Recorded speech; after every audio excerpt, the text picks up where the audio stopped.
My face currently feels like I've been run through by Tom Stewart. Puts it to the top of the square. Oh, beautiful little fist in there by Dale. Crucial centimetre moments. He definitely has a bit of the Belcho spirit. As I have a bit of the Belcho spirit.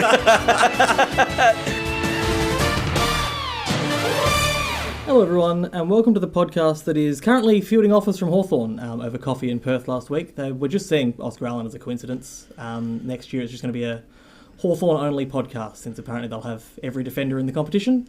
This is The Back Pocket. My name's Jack, and I'm joined. I'm joined as always by Alistair. Yeah, Sam Mitchell, Hawthorn coach, sent me a message, came over, brought me a coffee, and I said, I don't drink hot drinks, and it was fucked. It was from really there. awkward. It was fucked. And then he was like, "Do you want a cold drink?" And he said, "No, my guts can't handle milk." And it was a whole deal. So I don't think we're going to be at Hawthorn next year. But I think I'm too picky for Hockball. Yeah, it's a shame. Anyway, we're not skibbity enough. I don't exude enough riz. Anyway, weekend of football happened. There was, I reckon, 3 goodish games, which was 4. Yeah. I reckon Blues, Dogs, Hawks, Okay. Giants, Cats, Lions. Yeah, but Essendon Port was close enough that it can pretend not to be good, though. It was one of the worst games I've ever seen. But yeah, at least it was close. It's not like the Adelaide game later that weekend, which was not good or close. Yeah, it wasn't very entertaining. It's been a bit like that most weeks, where we found the Thursday and Friday night games are actually pretty decent, and then everything else is just a shit show. Yeah. Apart from one good game, either buried at the back half of Saturday or Sunday. So is that going to happen again this week? Probably. Maybe. 2 weeks ago, the stat was that Geelong don't win against the Saints at Marvel. This week, the stat was that Carlton don't win home games against the Dogs at Marvel. Both came true, which means that if you need niche stats about Marvel Stadium, it's us. We've got them for you. Yeah, but on the flip side, yeah, I saw that coming. On the flip side, Gold Coast just smashing all of their records. Yeah. Don't beat Melbourne. Now they do. Also, I tipped both Geelong and Carlton, despite knowing those numbers. So, it didn't really matter. Late changes chat's kind of boring. You can't play someone unless you name them. That's I saw fun. someone very angrily say that to stop the AFL's problem with late changes and screwing around with the other team, that they should do what I think they said NRL does, where the last training before the game you have to name people as available, probable, or not playing. And to that I say, they would just list them as probable. That's kind of what we're already doing, yeah, right? Except not formally. Yeah. I saw someone be like, well, then maybe they should name them as an emergency. And I'm like, so you want them to be a late change if they are fit instead of them if they aren't? Like, what? People only really care because they gamble or play fantasy football. That's really the only different reasons. I care, I guess, from a opposition perspective. Yeah. Like, you're forcing them to have multiple different options, but like, that's fine. Like, all right, if Tom Stewart's playing, this is what you're doing. If Tom Stewart's not playing, we're doing this instead. Yeah. We're going to focus on Guthrie instead. If you know someone was maybe injured last week, you're still already probably looking into it. I think Geelong are really annoying for it, because there was no world where Tom Stewart was playing this week. He fucking almost did his PCL. Though. Like, you're not flying him to I Brisbane. genuinely think they flew him just for the fucking theatrics of it. I don't think so. So is he playing this week, you reckon? That's the word on the street. Well, see me next week on this podcast where I talk about Tom Stewart. There was a lot of salary cap chat earlier in the year, but Hawthorn have just gone through a raid on the off-season and apparently now also want Harley Reid, Oscar Allen and Zach Butters. I don't know, they've gotten out in touch with Harley Reid. He's too angry for them, I reckon. Yeah, I don't know. But apparently they want everyone. I don't know how they're going to fit anyone in their cap, but I think a lot of their players are on very low money.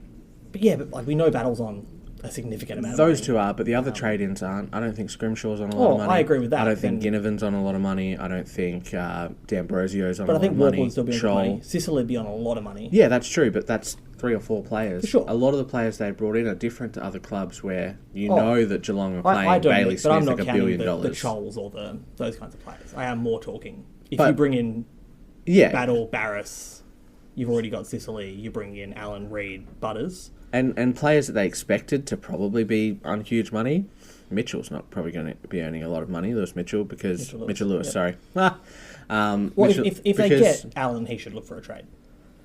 I think he should look for a new profession, to be honest. Brisbane and see if they can fix him like they fixed Anna. Yeah. It's not actually a bad option for him, considering they're currently fielding Sam Day.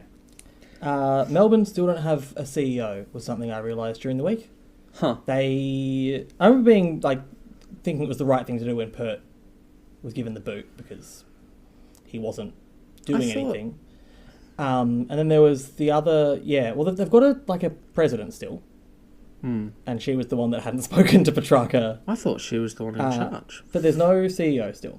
And on the note of Melbourne, are they bad? Is Gold Coast good? Is it both or neither? Well, I have to retract last week's statement, calling David King an idiot. I was going to call him a worse word than that. But Melbourne do look to be shot. They had Glomp in and they couldn't do it. In fairness, he did also say that Adelaide's defence wouldn't be good enough to stop North. He did say that, actually.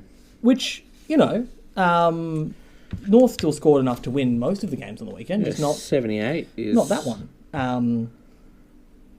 Respectable. Adelaide have let everyone score more than 70 in every game this year and won by 8 to 10 goals every time. The average winning margin's 30-something, isn't it, right now? Mansell did not get off on his tribunal appeal. Yeah, what do you do again? He pushed someone, He pushed someone into a pack, which we've seen 3 or 4 times prior. We've seen it 4 times already this year. They used the Jinby one as evidence. The tribunal said that Jinby couldn't see what was ahead of him, which I think is completely insane because he was facing... What was he doing with his eyes? Who knows? I don't have a problem, I think, in principle with the Mansell suspension. I think I have a problem with it being after it's happened to 4 people. Yeah. And then saying the Jinby one was completely different. The problem is the consistency, as always, from the tribunal. And then they don't go and do we were wrong the first time. They say, no, this is a completely different incident, which it's not. No, it's like the goal line stuff. Yeah. I don't know if you saw was it Hawthorn that rushed that behind, where he had about 10 seconds to dispose of the ball, then waltzed over. It was just like the Brody one last year, where he got pinged for it for waiting for someone to come to him and then walking over. Their argument the other week when it was Andrew McGrath was he had time to dispose of the ball. So did the Hawks player. Yep. Who I've forgotten who it was already. And the last thing I had before we jump into votes was Noah Bolter, who will almost definitely do jail time. He might just do community service. It's a first offence. But Kebab Man is a new Australian hero. That guy... Maybe to the weird Twitter crew that you hang out with. That guy was not remotely bothered by the fact that was happening near him. Must have been a good kebab. Must have been a good kebab. I've had kebabs that would stop me from really paying attention to the fight going on around me. Yeah. He did turn around. I also don't want to get involved. No, that's true. I probably would have walked away. Yeah. Votes. Do you think I'm going to be able to stop Noah Bolter from punching a dude's head in? No. I don't think so. I don't think many people could. I think there's no chance. Just in general, like percentage of society levels. All right. You did the intro, so I go first. Right? Oh, yeah. Oh, sorry, yes. If Tell you've people tuned what in we're here before, for. you know how this works. And if you haven't, we're giving our 5 through to 1 votes for best defenders, starting with 1 and working our way up, based on defensive intercept efforts, spoils, rebounds, etc., for a maximum of 10 votes available each round. So who is your 1 vote? I'm not sure. Oh. I have 4 people written down with 1 next to their name. That's handy. I think I'm going to give it to Josh Weddle. Josh Weddle is my 2. Yeah, so you can tell the stats because I didn't write anything down. So Josh Weddle had 20 disposals, 8 of them were intercepts, 4 contested, 9 marks, 5 intercepts, 2 contested. He had 3 defensive half pressure acts and 5 rebounds, but just set up so much of their play and run in the second half. If you watch the mini of that game, almost every goal that Hawthorn kicked that came out of the back half started with or around Josh Weddle. He was really good, and he's really playing that role that they wanted him to. I think he's just such a good foil to Scrimshaw and Sicily and co back there. He's such a tall but fast player. I think all of the players that they already had are the important ones, and Barris and Battle are almost like the foils. Yeah. Because we all know how much we like Scrimshaw on this show. Weddle's really good, and obviously Sicily can do it at either end. So. And it does make me wonder that if Scrimshaw comes back, do they play all of them? I have to wonder if there's a spot for him Weddle back there, Jaff, Sicily, Hardwick. They're 4-0. They can do whatever they want. They can, for sure. I just wonder what'll happen when they're all fit. So my one, because that was my two, was to Jack Silvani. Okay. I've got Jack Silvani down for a non-confident 3. All right. That's fair. I thought he was really, really good, especially when the game was on the line. Yep. Of his 16 disposals, half of them were intercepts. He had 9 marks, 4 of those were intercepts. He won 5 out of his 6 one-on-ones, had 5 pressure acts and 3 score involvements. Yep. Thought he was really, really good. He's definitely found a home. I think he's good down back. I think that's his spot now. He's just swapped with Kemp, who was the best forward at the other end, which is very strange. Third in the Coleman, Brody Kemp. Yeah, crazy. But yeah, very, very happy with his game. So who was your 2? Liam Jones. Liam Jones is a special mention for me this week, who was also very, very good. Had I think it was something like 9 disposals, but 12 spoils or something ridiculous. But if you don't have stats, that's fine. We did say we were going to do less stats for the 1 through 3 anyway. Yeah, it's just easier that way. Get it done quickly. So what, you've done my 1 and 2 and 3, so your 3. And my 3 was to Jack Sinclair. Despite the team it was against, which gave them a fair run in the first half, really, Richmond, but he had 40 disposals, 8 of those were intercepts. He had 10 score involvements and 689 metres gained. Did you look at his heat map? Yeah. Did you look at his heat map? Literally a possession in every single inch of the field. In every part of the ground. I don't think anyone's ever run so much. Oh, yeah, sorry, I should also mention he's my 4 vote. He's your 4? All right, yeah. He was insane. Yeah. He's playing such good football again. He's such a weapon that they can really utilise anywhere. Like, he got to play his proper half-back role all game, but the week before against Geelong, they rolled him into the middle when they needed someone in there. They've even put him up half forward when they need someone. People forget about him because everyone's so enticed by Nasai Wanganeen Miller as kicking that they forget how good Jack Sinclair is. Yes. Yeah, I agree. He's still relatively young. I feel like he's been doing this for a long time. Yeah. So he's just such a solid part of what they're building, especially with... It's just become second nature. When he first moved to halfback, we were all kind of like, oh yeah, this is all right. But yeah, no. he felt like such a... and also midfielder / wingman. Whereas since he's moved to halfback, even when he's up there, he's one of the best players in the comp. My 4 votes, to go with your 4 votes, was to Sam Taylor, who had 16 disposals, 10 of which were intercepts and 10 were contested. 7 marks, 6 of those were intercepts. He had 12 defensive half pressure acts and 4 rebound 50s. And he was really, really good in a losing team. Oh, it's just Sam Taylor, isn't it? It's just Sam Taylor. And I'm assuming our 5 is the same. Yeah, it's Harris Andrews. Who is just the reason they won. Ashcroft is the reason they won, but Harris Andrews is just insane. He's so good. I said it a couple of weeks ago that this podcast has taught me to appreciate Harris Andrews, but this year he clearly is far and away the best keyback in the competition. He had 12 disposals at 91, 9 of those were intercepts, 8 marks, 5 intercepts, 11 spoils, and so many of those in the first half were just crucial. Yep. Like, Geelong would have been so much further in front if not for the game he played. Won 5 out of 6 one-on-ones. I think the one he lost was a free against anyway. Had 7 defensive foul pressure acts, 4 score involvements, and 3 of those were launches, which is crazy.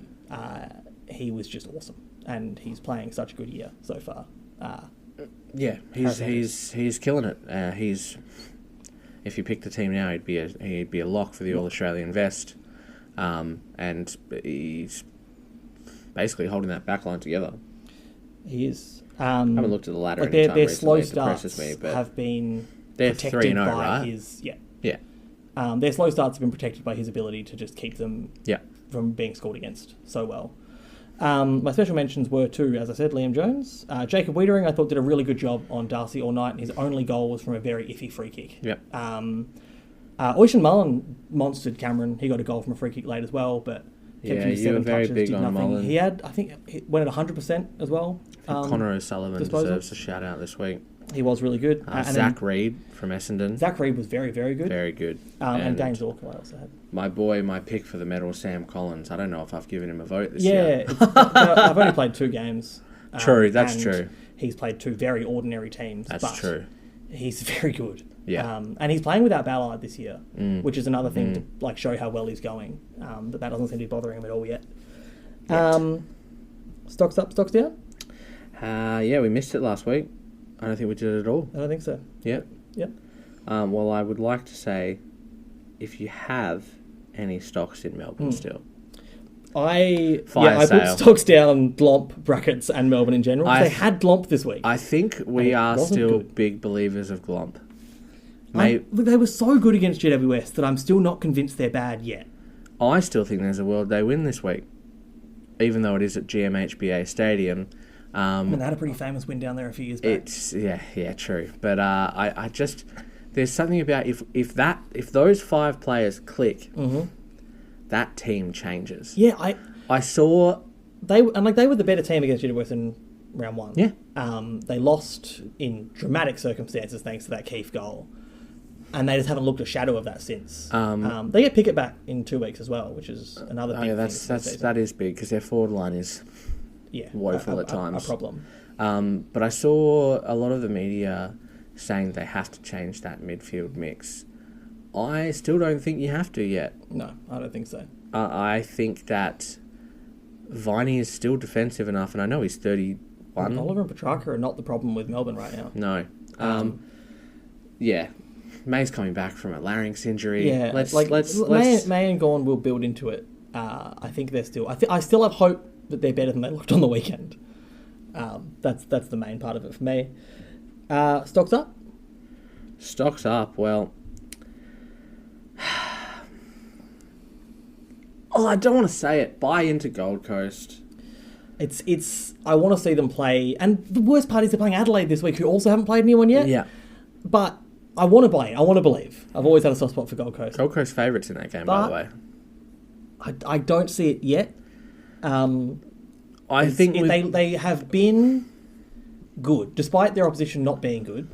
They've looked like a real football team. Like, these are games where in the last few years they would have lost or barely scraped over the line. Both of those teams at this point in time remind me of, and I hate it because it's our clubs, because I feel like I'm only ever talking about our clubs. But last year, early in the year, Geelong and Carlton were doing heavy damage, but also getting scored against heavily, and that continued throughout the whole year. Geelong, obviously, with Chris Scott as coach, took that far through the finals after tweaking it a bit, and they were scoring less heavily. But I see that with both of these teams right now. Massive scores for, but also large big scores against. Now, Gold Coast have just played 2 shitful teams, so their scores against are less, but they're still getting scored against. However, I'm buying in a week or two early, because their fixture is easy for the next 6 weeks. Especially the first half of the year. It's great. I know we don't talk fantasy footy, but I've picked up Rowell because I looked at their draw and I went, yeah, okay.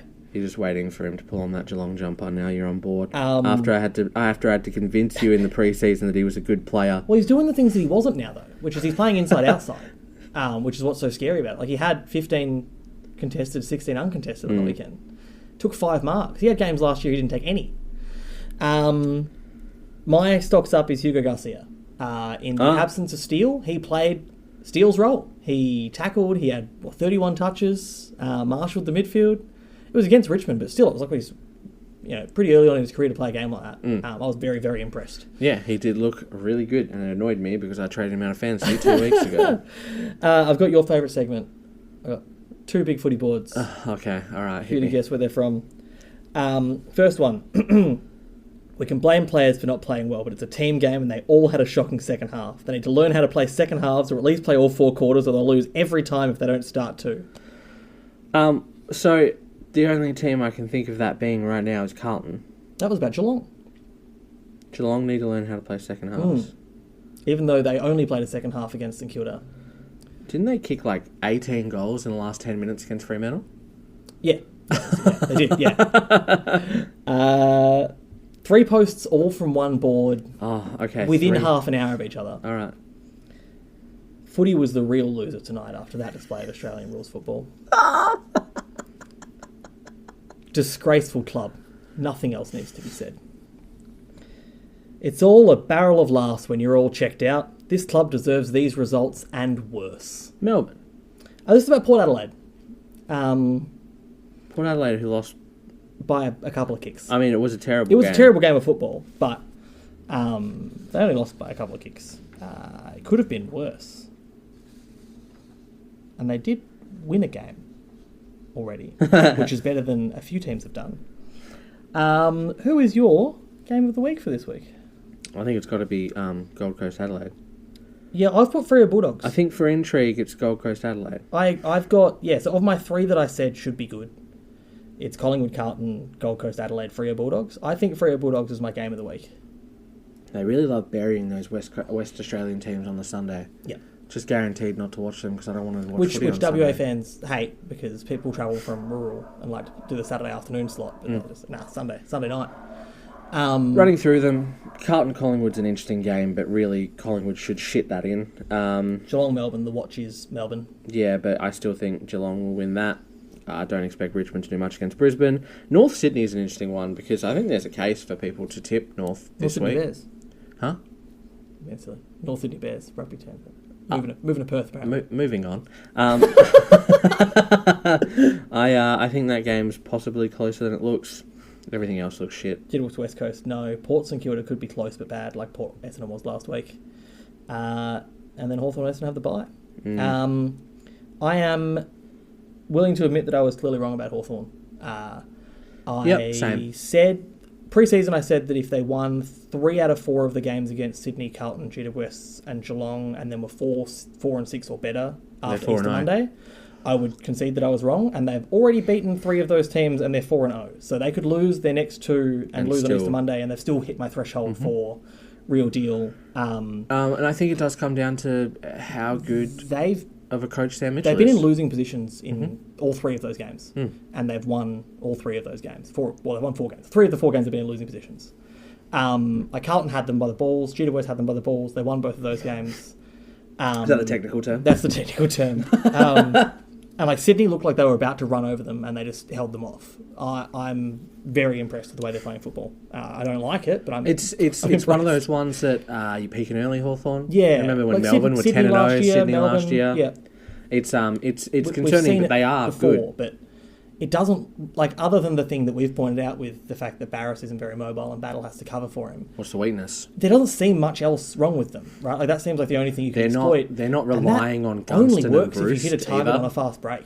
Watson played his best game of his career on the weekend. Deer's not amazing, but he brings the ball to ground. Chol's a good enough target. They're good, I think. Unfortunately.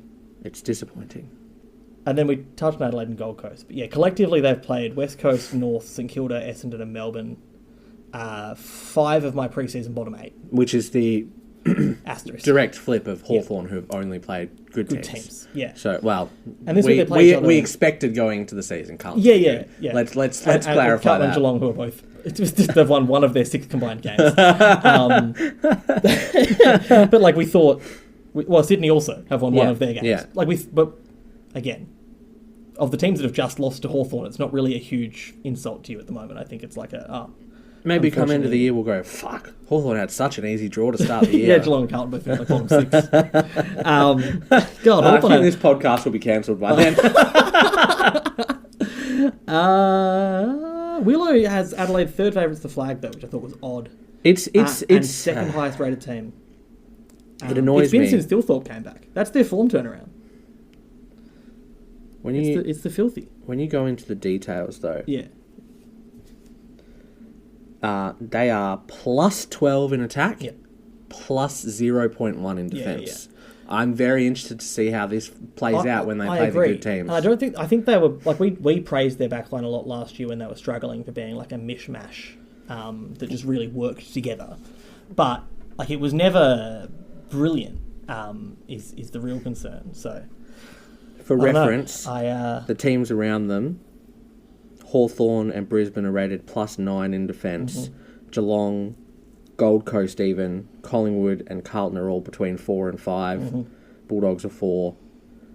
Even St Kilda is plus 2 in defence on them. It's definitely concerning. A Ross Lyon-led team defending. That's crazy. He did talk about White Lotus the other day. He said that he found it very confronting. Well, I hope he's got the time. Season finale is an hour and a half. Yeah, I can't do it. I mean, he's not watching the replays, so he's fine. He said that. Game of football is too long. I have to apologise to Patrick Dangerfield. Football is too long. If I'm expected to watch 8 to 9 games a week... I've seen so many people say that this week, being like... It's such a struggle. Because you get to half-time in a bad game and you go... I leave. I stop watching most games at halftime because I just can't be bothered anymore. And that's probably not a good thing when I'm supposed to be ranking players' some performances. Of the games are so bad. And sometimes it's worth leaving at halftime because like Geelong Fremantle. You think, oh, this game's okay. It's not the best. And then you come back and you go, hold on, what happened here? Adelaide? Any Adelaide game? Just blown away. Yep.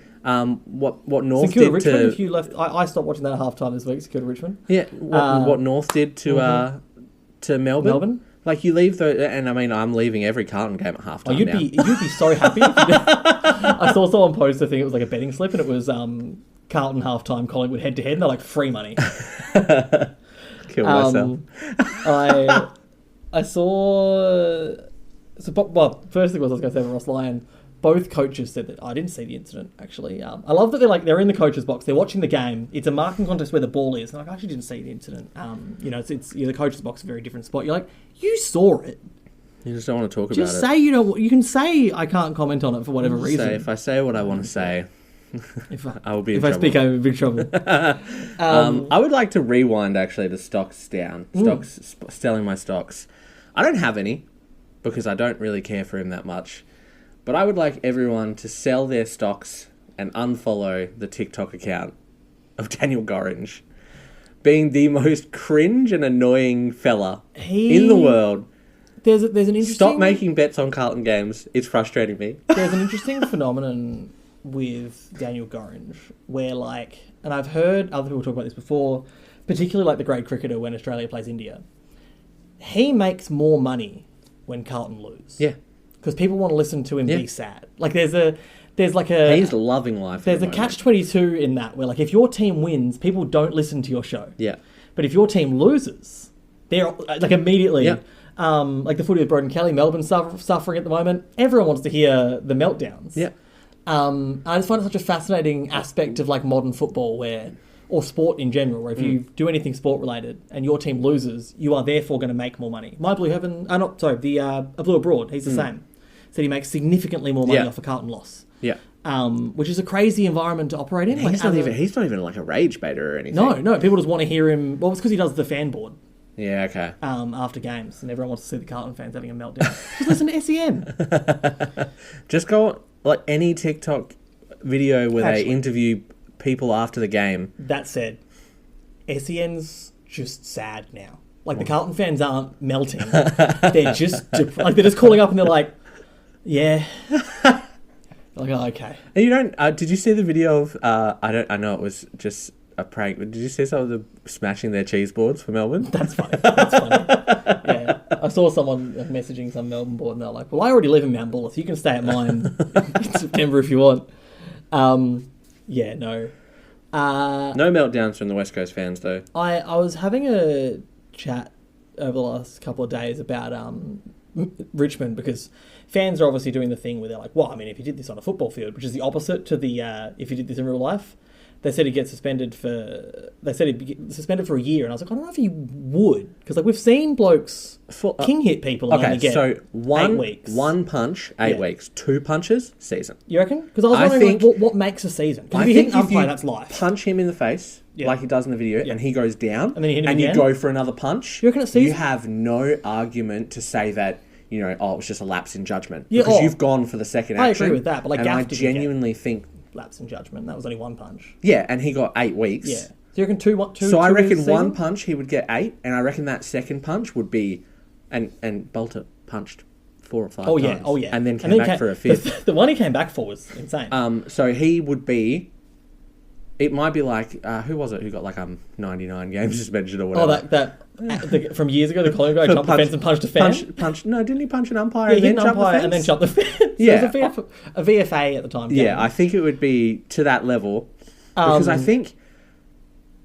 Whilst it's very publicised at the moment, Noah Bolter's actions, I think that the AFL are like, okay, it's being shown on the news. That's not our prime time. That's not when people are watching. But when you do it in a game, if he goes back for that second and then third and fourth and fifth it's the one where he really comes back. Like the ones where it's on the floor is a bit different. You could call it a scuffle. We don't really have a precedent when for it. When he comes back, it's insane. Even the big punches I can think of are just one and done. So I was trying to think, like, what would get you a season? One of my thoughts was, like... stabbing someone? Once every 10 minutes, you nut punch the same guy. just for a whole game. Every 10 minutes, the one guy, you just nut punch him. Is that a season? No, because Marcus Windhager does that every week. He does that every week. He does. But I mean, like, not the backwards hand. I mean, just like once you just walk up to the guy and you just. Is that a season? Have we had a suspension for punching someone in the nuts? Would really suck for Lawler. Oh, it would be painful. No undies on. They're just dangling him in the breeze. In the breeze. The breeze. So that's an image. Oh, they're not playing I remember Marvel, so. Years ago, Steve Baker for St Kilda got like a piled up 9-week ban just for like general misconduct throughout a game where it was just like punching and pinching and kicking and like there was no like. Well, did Stratton get anything for when he was pinching? I think he did. Yeah, but it was very and that low. was like a whole game over the game thing. Yeah. I'm just like trying to think like what would get you a season. But I think you're right. If he did that, I think it's the repeat. Yeah, you lose your like. You can't argue that you weren't. If you hit someone again after you've already punched them in the face, that's intentional as fuck. Probably straight away. It would be intentional, severe, and whatever the other thing is. But it is always like people do this fear the other way as well. Like they're like, well, if you did this in real life, it's like, well, the good thing football's not a regular job, is it? Because I also can't tackle my co-workers. I do think there should be harsher penalties on for assault. A punch to the face. Yeah, absolutely. Like it's one of those ones where it's like you can't even argue in any world that it's a football action. Like there's no. The way people last year people except like, if you're Rory Lobb, which was genuinely a football action, and I thought he should have got a week or two. Just purely because, like, it was pretty reckless and he did hit him in the face. Yeah, I think reckless is the word, right? But there was no malice in it. Like, live, we didn't... Like, we've from the angle we seen saw players get suspended for actions they have no malice in. A couple of weeks ago, Starcevic getting knocked out. Yeah. That was weeks, and that was an accident. It's a minefield, frankly, trying to do tribunal stuff. I do think that there needs to be some sort of tribunal overhaul, even if they just don't give it to Michael Christian. Just like I think I said it on the show last week. Like, give it to like a panel. We need it to be a combination of like former players, former coaches, let it be umpires. Caro, Kane Corns, Daisy Thomas, and Nick Riewoldt. There you go. Nick Riewoldt. Oh, he's had a week. He's had a week, Nick. Like first, it was after the game. And it's a good thing he already knows Tasmanian. It's a good thing he already knows Tasmanian. And Hamish McLaughlin's talking to Sardo Hawley, and he wishes him a happy Ramadan. And Nick Riewoldt says, "Oh, you learned Muslim on the way down here. You can't, Nick. You can't say that." Bad. And it's really also, it's not a language. It's really funny because he's only just come back. He's been away they had to cancel Best on Ground because Nick Riewoldt wasn't coming back to Australia. And then he comes out and he's like, Joshua Shelley's almost died. And Nick Riewoldt's like, I can't believe they held up the game for this. It's soft. Meanwhile, last year a player literally nearly died. Like he turned grey.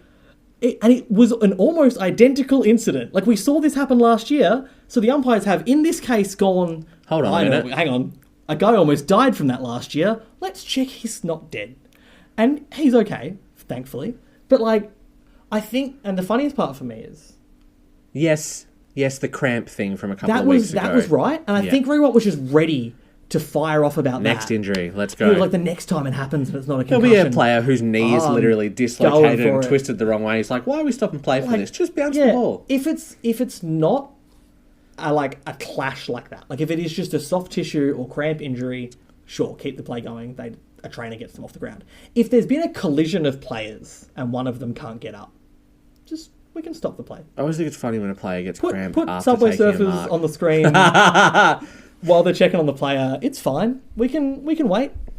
Just show us some prime Nick Riewoldt in his undies videos in the corner whenever there's an injury like that. It also felt crazy to me that Nick Riewoldt, of all people, guy who Chris Scott and Mal Michael forced off the ground crying with his shoulder injury because the umpires wouldn't stop play, is the guy that's like, I think we should just let this happen to everyone. He's probably got brain damage. Well, yeah. It's probably a mean way to put it, but yeah, he was a bit reckless. He was. Yeah, he used to go back with the flight a lot. Probably shouldn't have said it like that, but you know what I mean. Yeah. There's some of the... Yeah. Oh, Dermy was on one on the weekend.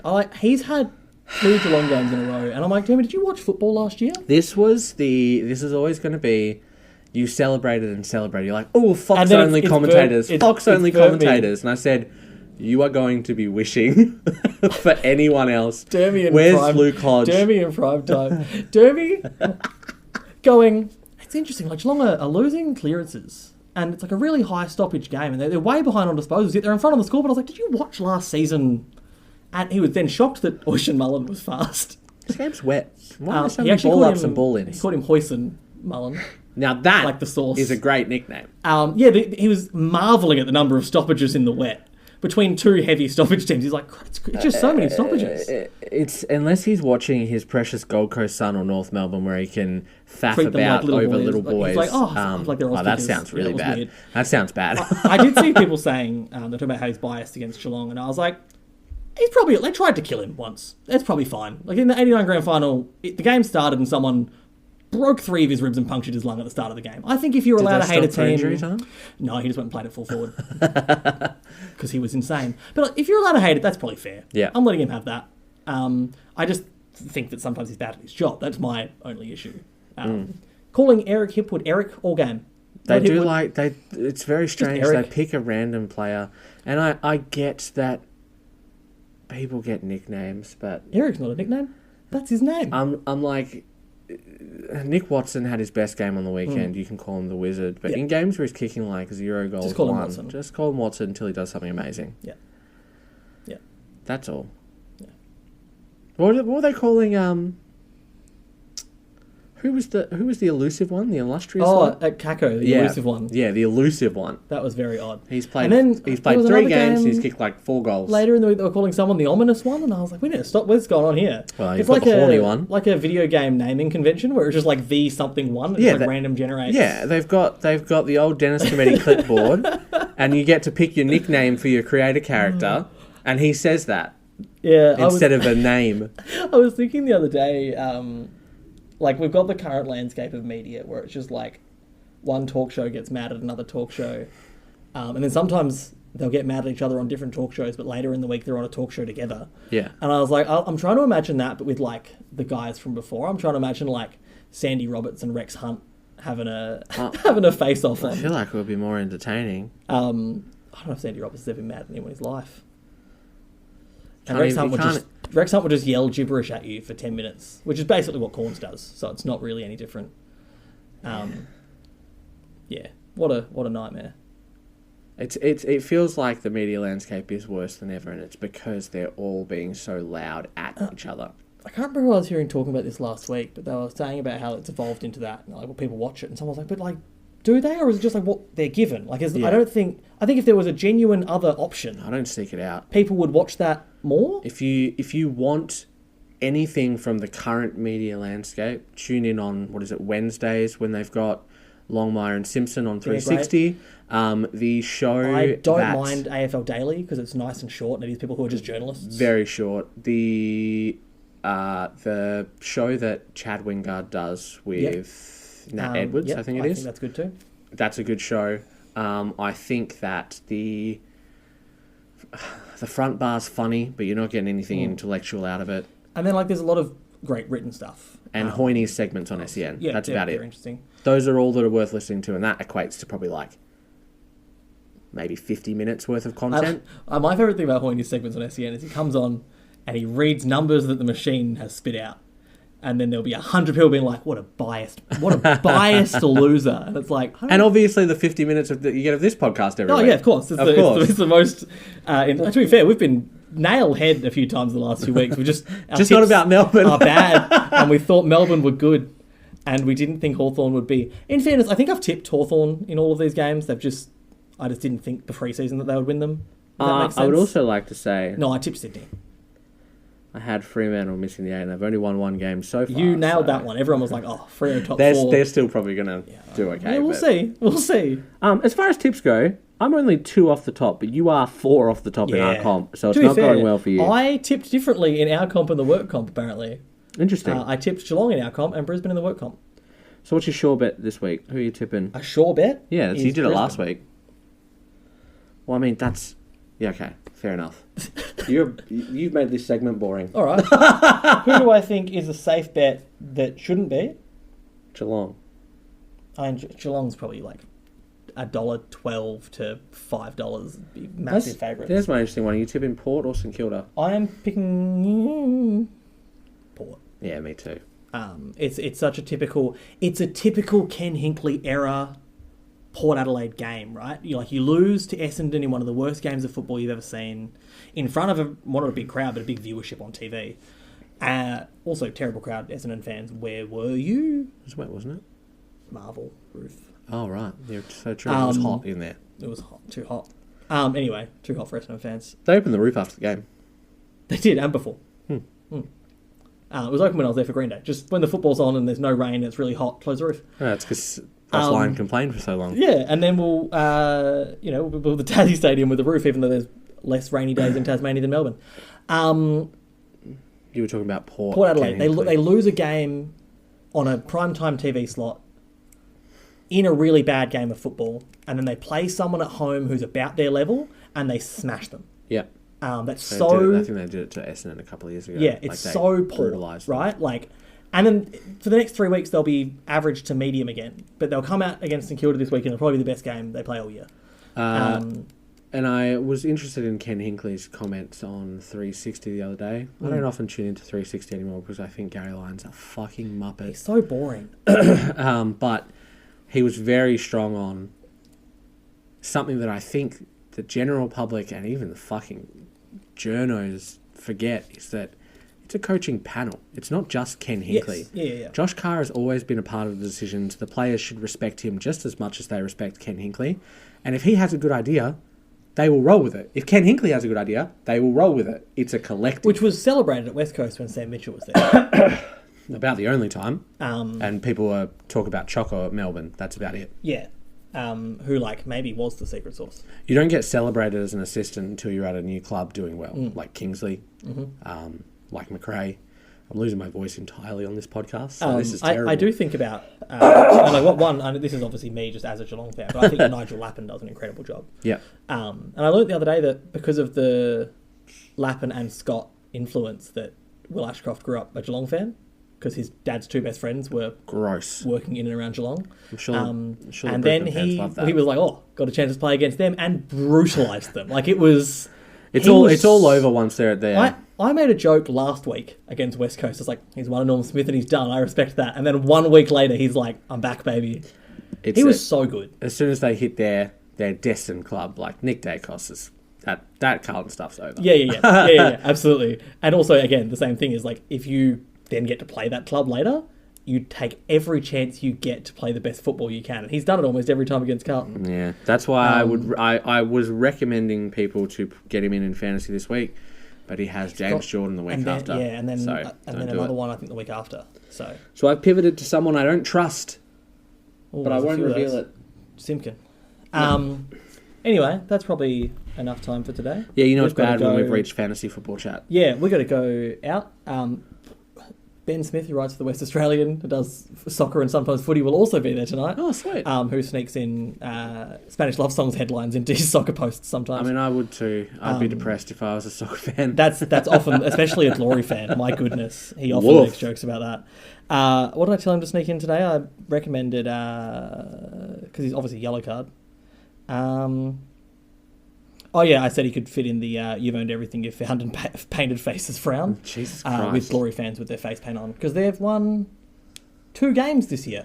Just footage of Glory players missing passes to open teammates, and it's like, if I could find you now, things would get better. Oh, yeah. All right. That's so niche for this stupid fucking podcast.